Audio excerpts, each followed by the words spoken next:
Hello my dear students, let's start with the revision of composite and mix supplies. देखो, अब बात आती है कि कंपोजिट और मिक्स सप्लाईज का नाम कहाँ से अराइज हुआ।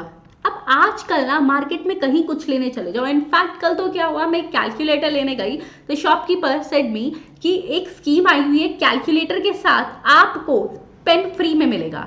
अब पता है क्या है, शॉपकीपर्स ने स्कीम तो दे दी, लेकिन अब बात वहां पर ये अराइज होती है, क्वेश्चन अराइज होता है कि वो टैक्स किस पे लगाएंगे, उस कैलकुलेटर पर या उस पेन पर।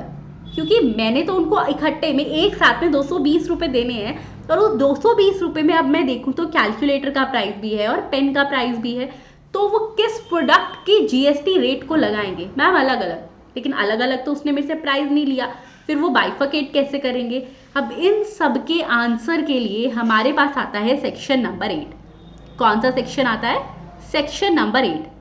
सेक्शन 8 हमें बताता है कि अगर आपको कभी कॉम्बिनेशन ऑफ गुड्स और सर्विसेज मिल रहा हो तो उसको टैक्सेबल कैसे करना है। तो सेक्शन 8 में स्टूडेंट्स यहाँ पर 2 टॉपिक आने वाले हैं। मैं स्पीड थोड़ी फास्ट रख रही हूँ as it's a revision class, ठीक है, जिससे हम कम टाइम में ज़्यादा रिविजन कर सकें। अब पहला टॉपिक आता है कंपोजिट सप्लाई का, नेक्स्ट आता है मिक्स सप्लाई का। इंपॉर्टेंट है एग्जाम्स के लिए, यस वेरी इंपॉर्टेंट। या तो एमसीक्यू मिलेगा इस पर या फिर सब्जेक्टिव टाइप मिलेगा, लेकिन हाँ आएगा पेपर में। अब कंपोजिट सप्लाई का मतलब होता है, देखो दोनों में एक बात तो तय है, एक बात तो ऑलरेडी प्री डिसाइडेड है कि आपको इंडिविजुअल प्राइस पर गुड्स या सर्विसेज का कॉम्बिनेशन मिलता है। किस पे मिलता है? इंडिविजुअल प्राइस पर, एक प्राइस पर।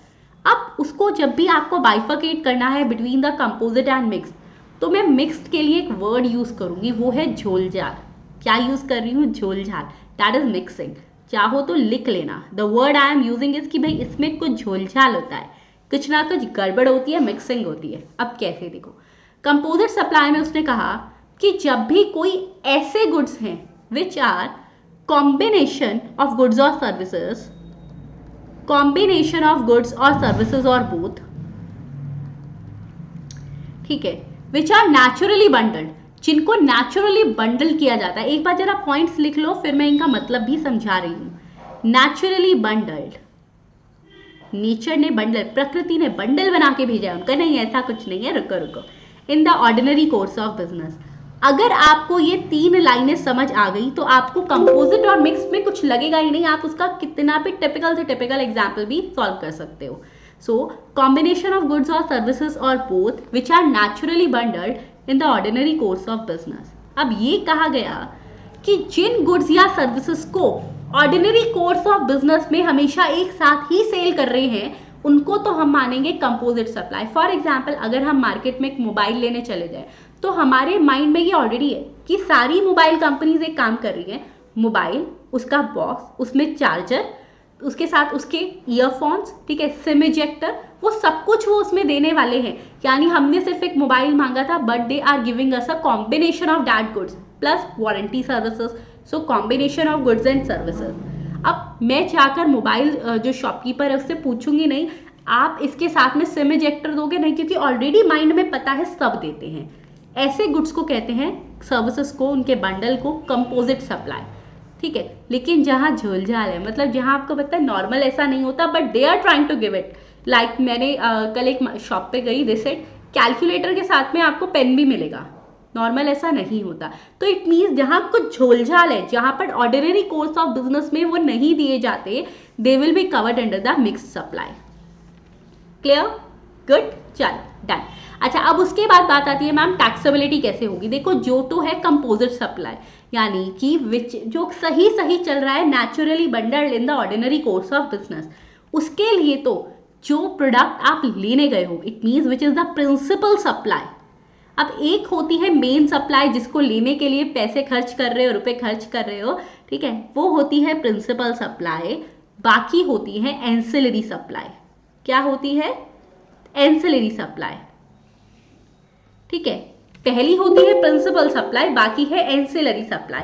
अब यहां पर बोला गया कि देखो, यहां पर प्रिंसिपल सप्लाई जो है उसका टैक्स रेट आपको कंप्लीट कॉम्बो पर लगेगा। किसका लगेगा? प्रिंसिपल सप्लाई का। फॉर एग्जाम्पल, अगर मोबाइल लेने गए और मान लो मोबाइल का जो जीएसटी रेट है वो 18% है, सिर्फ एग्जाम्पल ले रही हूँ, तो वो आपने जो 20,000 रुपये दिए जिसमें सिम इजेक्टर, आपको मोबाइल फ़ोन मिला, उसका वो कार्डबोर्ड वो जो बॉक्स होता है वो मिला आपको, साथ में आपको ईयरफोन्स मिले, चार्जर मिला, वारंटी सर्विसेज मिली, तो रेट किसका लगेगा? जो उसकी मेन सप्लाई है, प्रिंसिपल सप्लाई है। अब ये कहोगे क्या, अरे इसका ना जो बॉक्स है ना उस पर बड़ा सुंदर डिजाइन है, मुझे इसलिए मोबाइल खरीदना है। नहीं, we know the principal supply is that mobile set ना, तो उसका जीएसटी रेट लगेगा। बट इन कंपैरिजन आप मान लो मार्केट में आजकल ना फेमस हुई है कन्फेक्शनरी बास्केट्स। कुछ शॉपकीपर्स क्या करते हैं, हमें कहते हैं आप अलग अलग क्या सामान ले रहे हो, आप कन्फेक्शनरी बास्केट बनवा लो जिसमें कि सॉफ्ट ड्रिंक भी होगी, जूसेस भी होंगे, कैन ड्रिंक्स भी होंगी, चॉकलेट्स होंगे, कुकीज़ होंगे। यस, तो अब वो ऐसा नहीं है कि हर शॉपकीपर ऐसे ही सेल कर रहा है, नहीं ना, यानी वहाँ पे झोलझाल है, मिक्सिंग है, बास्केट भी देते हैं वो उसी में। तो उसके केस में सभी प्रोडक्ट्स में इंक्लूडिंग दैट बास्केट जो भी हाईएस्ट रेट ऑफ जीएसटी वाला प्रोडक्ट या सर्विस होगी उसका टैक्स पूरे अमाउंट पे लगेगा। सपोज पूरा 10,000 का खरीदा तो जो हाईएस्ट रेट ऑफ जीएसटी है उस कॉम्बिनेशन में उसका टैक्स रेट 10,000 पे लगेगा। क्लियर? ये है कंपोजिट और मिक्स सप्लाई। अब स्टूडेंट्स क्या करते हैं, एक एक एग्जाम्पल की रट्टाफिकेशन, इसमें ये आएगा तो हम ये लिखेंगे, ये आएगा तो ये लिखेंगे। आपको कुछ करने की जरूरत नहीं है, सिर्फ यहाँ से रिविजन करो। उसके बाद बुक में जितने भी टिपिकल से टिपिकल एग्जाम्पल्स दिए हुए आप करके देख लो, you will be able to solve each and every example. Okay, yes. चलो अब हमारा नेक्स्ट टॉपिक आता है, that is a levy and collection of taxes. ठीक है, आ जाइए on the page number 52, levy and collection. इससे पहले इसके एग्जाम्पल्स हैं, करके देख लेना, क्लास में सब कवर किया हुआ है, याद है ना, मैंने बोला भी था रिविजन सेक्शन में मैं इसको रिवाइज करवा दूंगी। ओके, अब ये लेवी एंड कलेक्शन क्या है ये आपको बता रहा है, इट इज सेक्शन नंबर 9। अब सेक्शन 9 हमें कहता है कि सुनो, मैं बताता हूं कि किस किस पर जीएसटी है और किस पे नहीं है। मैम जीएसटी सब पर है? नहीं है। आप पेट्रोल भरवाने जाते हो, पेट्रोल रिफिल करवाने जाते हो, क्या जीएसटी लगता है? नहीं लगता। ठीक है ना। तो कुछ प्रोडक्ट्स और सर्विसेज हैं जिन पर जीएसटी टिल डेट नहीं है, तो उसके बारे में हम यहाँ पर बात करेंगे। ठीक है, इसमें एक बार स्टूडेंट्स आ जाइए आप on the next page, that is section 9 subsection 1। अब सेक्शन 9 सबसेक्शन 1 ने हमें एक ऐसा प्रोडक्ट बता दिया जिस पर ना तो जीएसटी है और ना ही उस पर लगेगा।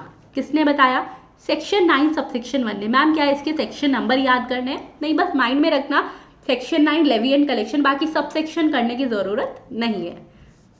अब देखो यहाँ से, अब यहाँ पर स्टूडेंट्स मैंने सब कुछ कवर किया हुआ है आपके लिए कि किस किस पे टैक्स लगना है और किस पे नहीं लगना, बस यहाँ से कर लेना। ओके, अच्छा, पहला आता है alcoholic liquid for human consumption. मैं लिखवा भी रही हूँ साथ साथ, तो लिख लो जिसके पास नोट्स नहीं है। ठीक है, the very first thing is, जिस पर जीएसटी नहीं लगने वाला वो है alcoholic liquid for human consumption.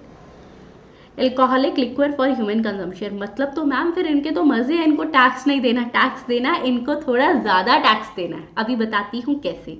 अब आपने स्टूडेंट्स देखा होगा कि कुछ स्टेट्स में अल्कोहल बैन है और कुछ में अलाउड है। हाउ इट इज़ पॉसिबल कि कोई किसी पर जीएसटी लग रहा हो, कुछ सोच के देखा, और वो कुछ स्टेट्स में बैन है, कुछ में अलाउड है? नहीं। उन्होंने, गवर्नमेंट ने क्या किया, अल्कोहल की पूरी पावर राज्य सरकार यानी कि स्टेट गवर्नमेंट के हाथ में दे दी। भाई आपको लगता है स्टेट में सप्लाई होनी चाहिए तो अलाउड करो, वरना नहीं। अब जब मैं कह रही हूँ कि स्टेट गवर्नमेंट के हाथ में the power, so what they have done is that, उन्होंने कहा इसके बनाने पे जीएसटी नहीं लगेगा। मैंने क्लास में क्या पढ़ाया था, जिस पर जीएसटी नहीं लगता उस पर प्रीवियस इनडायरेक्ट टैक्सेशन सिस्टम लगता है, यानी वो एक्साइज और वैट वाला जमाना है। ठीक है, तो इसके मैन्युफैक्चरिंग पे लगेगी excise duty. Now the next point, excise duty are also of two kinds ना, central as well as state. कौन से वाली? स्टेट गवर्नमेंट के हाथ में है तो कौन सी लगेगी? State excise duty. कौन सी लगेगी? स्टेट एक्साइज ड्यूटी लगेगी। क्लियर है? यस। नेक्स्ट आता है, फिर जब वो सप्लाई होगी, क्योंकि टैक्सेस ज्यादा थे प्रीवियस आईडीटी सिस्टम में, तो वहां पर लगेगा, अगर इंट्रा स्टेट है तो वैट, इंटर स्टेट है तो सीएसटी। अब इसको ध्यान से देख लेना, मैंने सीएसटी लिखा है, सेंट्रल सेल टैक्स, इसको जी मत समझ लेना, दैट इज सी।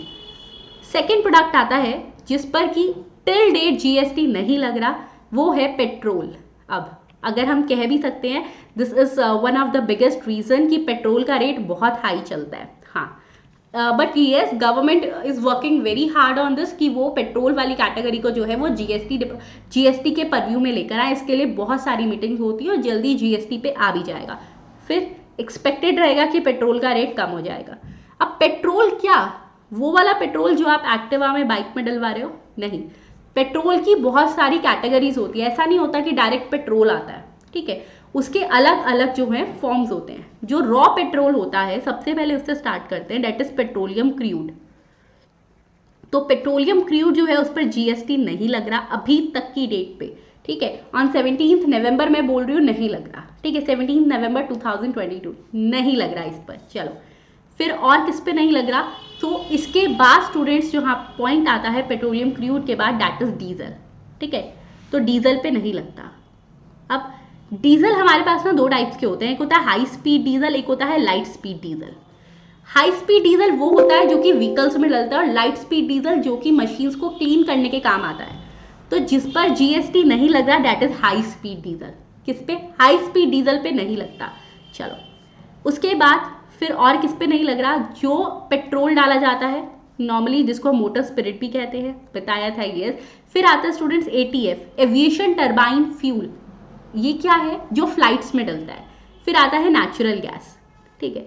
तो इन सब पे टिल डेट जीएसटी नहीं लग रहा। हाँ, इस पर जल्दी जीएसटी लगना स्टार्ट होगा, क्योंकि गवर्नमेंट जो है जब उनको जीएसटी काउंसिल रिकमेंड कर देगी, हर चीज के लिए रिकमेंडेशन चाहिए ये, तो तब उस पर नोटिफाई कर देंगे। अब यहाँ पर आता है हमारे पास कि फिर इस पर क्या लग रहा है। अब ऐसा है क्या कि पेट्रोल किसी स्टेट में मिल रहा है किसी में नहीं, नहीं ना, सब में मिलता है। तो एक्साइज ड्यूटी लगती है, कौन से वाली, सेंट्रल एक्साइज ड्यूटी। अब जब वो सेल होगा तो इंटर और इंट्रा के डिपेंड पे सीएसटी और वैट लगता है, ठीक है। थर्ड कैटेगरी मैंने आपको क्या पढ़ाई थी, जिसपे टिल डेट जो है जीएसटी नहीं लग रहा, नहीं। उसके बाद हमने बात करी थी कि वो कैटेगरी जिस पर जीएसटी के साथ साथ कुछ एक और भी उन्होंने लगा दिया, वो है टोबैको। अब उनको पता था टोबैको को भी कंट्रोल करना है किसी तरह का, so what they have done is, लेकिन क्या ऐसा है टोबैको किसी स्टेट में है किसी में नहीं है, ऐसा तो नहीं है। फिर क्या है, अब उन्होंने टोबैको पे क्या किया, यहाँ पर डबल टैक्सेशन किया, clear cut to high pits prices, की प्राइस बढ़ेगा तो कम लेंगे लोग। इस पर स्टूडेंट्स एक तो वो लगा रहे हैं एक्साइज ड्यूटी, यस, उसकी मैन्युफैक्चरिंग पे एक्साइज ड्यूटी है। अब कौन से वाली है, मैंने बोला हर जगह मिल रहा है ना, कोई इसमें कुछ भी ऐसा नहीं है कहीं मिल रहा है कहीं नहीं अलाउ है कहीं बैन है। तो सेंट्रल एक्साइज ड्यूटी, साथ में क्या लगा रहे हैं, जीएसटी, यस। जबकि ऐसा होता है कि अगर जीएसटी लग रहा है तो बाकी कोई टैक्स नहीं लग रहा, लेकिन उसके प्राइस को और बढ़ाने के लिए कि जिससे उसकी जो कंजम्पशन है वो कम हो जाए, उस पर दो टैक्सेस लग रहे हैं। अब एक अमेंडमेंट आई है, नोट कर लो, अमेंडमेंट है, ठीक है। That amendment is fourth point. अब स्टूडेंट जो नारकोटिक ड्रग्स हैं, नारकोटिक्स हैं, उन सबको भी इन्होंने कर दिया है डबल टैक्सेशन सिस्टम में, जिससे कि उसकी कंजम्पशन भी स्लो डाउन हो जाए, ठीक है। तो लिखो यहाँ पर opium, Indian hemp, narcotic drugs and narcotics, narcotics and narcotic drugs, you can write it. हाँ, इसको लिख लो, that is an amendment, I am repeating again, that is an amendment. Opium, Indian hemp, narcotics and narcotic drugs, इस पर पहले ऐसा कुछ नहीं था, लेकिन अब डबल टैक्सेशन कर दिया। कैसे डबल टैक्सेशन कर दिया, इसको कहा कि एक तो जीएसटी लगेगा, पहले सिर्फ जीएसटी था, इसको एक टैक्स और लगाया। अब उनके पास ले दे के एक ही टैक्स बचता है, दैट इज एक्साइज ड्यूटी। अब मैम कौन से वाली excise duty, now they want कि भाई एटलीस्ट इस पर तो स्टेट गवर्नमेंट पाबंदियां लगाए, किसी तरीके से अपने हाथ में रखे कि हाँ हम इसकी मैन्युफैक्चरिंग को कंट्रोल करेंगे। तो इन्होंने इस पर लगाई स्टेट एक्साइज ड्यूटी। कौन सी, स्टेट एक्साइज ड्यूटी, ठीक है। सो इस पर लगेगी state excise duty and GST. फिर आता है हमारा last but not the least point, real estate sector. Real estate sector, real estate sector कौन सा होता है, यानी कि immovable properties, that is land और बिल्डिंग और बोथ की सेल परचेज, उस पर भी इन्होंने कह दिया इस पर जीएसटी नहीं लगेगा, एक्साइज। अरे कोई प्रोडक्शन थोड़ी ना, कोई गुड्स थोड़ी ना जिसको प्रोड्यूस करेंगे मैन्युफैक्चर करेंगे, दैट इज लैंड और बिल्डिंग। कंस्ट्रक्शन होती है उसकी, लैंड तो ऑटोमेटिकली होती है और उसकी कंस्ट्रक्शन है। फिर इस पर लगती है stamp duty, registration charges and all that are not part of our syllabus. तो यहाँ पर आपका ये पॉइंट ओवर होता है, ठीक है। अब हमने कौन सा पॉइंट किया है यहाँ पर, सेक्शन 9 का subsection 2, but again I am saying आपको इसका सेक्शन नंबर याद करने की जरूरत नहीं है। फिर आता है सेक्शन 9 सबसेक्शन 3। मैम ये सेक्शन 5 क्या चल रहा है, they are the sections of IGST act. Paper में क्या पूछेगा, सीजीएसटी एक्ट। ऐसा कौन सा चैप्टर है जिसका आईजीएसटी एक्ट आएगा, प्लेस ऑफ सप्लाई, वो भी करेंगे, ठीक है। अच्छा, सेक्शन 9 सबसेक्शन 3 और सेक्शन 9 सबसेक्शन 4 हमें बता रहा है रिवर्स चार्ज मैकेनिज्म के बारे में। रिवर्स चार्ज मैकेनिज्म को सेपरेट चैप्टर में डिस्कस करेंगे, नॉट हियर। फिर आता है सेक्शन 9 सबसेक्शन 5। अब एक बार इसको समझ लो कि ये क्या कहता है। सेक्शन 9 सबसेक्शन 5 ने कहा any person representing electronic commerce operator for any purpose in taxable territory shall be liable to pay tax. ये क्या पॉइंट कह रहा है? That any person representing electronic commerce operator. तो रुको, इसको यहाँ से समझो मैंने क्या बोला। मैंने स्टूडेंट्स आपको क्लास में भी पढ़ाया था कि सेक्शन 9 सबसेक्शन 5 हमें कह रहा है कि 3 ऐसी कैटेगरीज है जहां पर टैक्स जो है इलेक्ट्रॉनिक कॉमर्स ऑपरेटर के केस में रिवर्स चार्ज मैकेनिज्म पे लगेगा। यानी कि फर्स्ट क्या थी, एग्जाम्पल देके याद करवा देती हूँ। यस, क्लास में सब कुछ लिखा हुआ है आपने। पहला है हमारे पास ओला कैब्स, ओला उबर कैब्स। सेकेंड हमने बात करी थी ओयो रूम्स की, ठीक है। थर्ड हमने किसके बारे में बात करी थी? अर्बन क्लैब की। अब मैंने आपको क्या बोला था स्टूडेंट्स यहाँ पे कि ओला उबर यानी कि ट्रांसपोर्टेशन ऑफ पैसेंजर के केस में उन्होंने कहा कि वहाँ क्या हो रहा है, ये जो ओला और उबर है they are the service recipient. Ma'am वो तो हमें सर्विस दे रहे हैं, रुक जाओ, उनको सर्विस ड्राइवर्स दे रहे हैं, कैब ड्राइवर, जिनको उनको वो कैब ड्राइवर सर्विस दे रहे हैं, तभी वो कैब ड्राइवर्स हमारे पास आते हैं जब हम ओला उबर बुक करते हैं। तो in that particular case driver service provider है और ओला उबर सर्विस रेसिपिएंट है, ये सप्लायर है। अब एक बात बताओ, कैब ड्राइवर कैब चलाए या रजिस्ट्रेशन करवाए जीएसटी में? मैम कैब चलाए, तो इसीलिए कहा ये जो रेसिपिएंट है दिस वन ओला उबर, ये जो इलेक्ट्रॉनिक कॉमर्स ऑपरेटर है, सिर्फ ईसीओ पर लगता है, ये इलेक्ट्रॉनिक कॉमर्स ऑपरेटर है, उस पर आरसीएम लगेगा और यही टैक्स पे करेंगे। सेम ओयो रूम्स के केस में है और सेम है हमारा अर्बन के केस में, यानी कि ओयो रूम्स यानी अकोमोडेशन वाले में इसकी एक्सेप्शन भी पड़ी थी, हमने ध्यान आ गया होगा कि उसकी मर्जी है कि वो कैसे करना चाहता है। अगर रजिस्ट्रेशन है होटल के पास तो अपना टैक्स दे दे। फिर यहाँ पे बात करी थी हमने हाउसकीपिंग सर्विसेज की। हाउसकीपिंग सर्विसेज में क्या था? अगेन आरसीएम लगेगा कि जो अर्बन क्लैब पर जो हाउसकीपिंग सर्विसेज दे रही है उसके लिए जो वो जिनको भेज रहे हैं उनको टैक्स नहीं देना, अर्बन क्लैब को देना है, ठीक है। सो आई होप आज के लिए आपको काफ़ी अच्छी रिवीजन हो गई होगी, सबको समझ आ गया होगा। तो करना क्या है, जल्दी से वीडियो लाइक कर दो, कमेंट कर दो, शेयर कर दो। चैनल सब्सक्राइब नहीं किया तो चैनल सब्सक्राइब कर लेना, ठीक है। And yes, thank you, have a nice day students and stay tuned to my channel.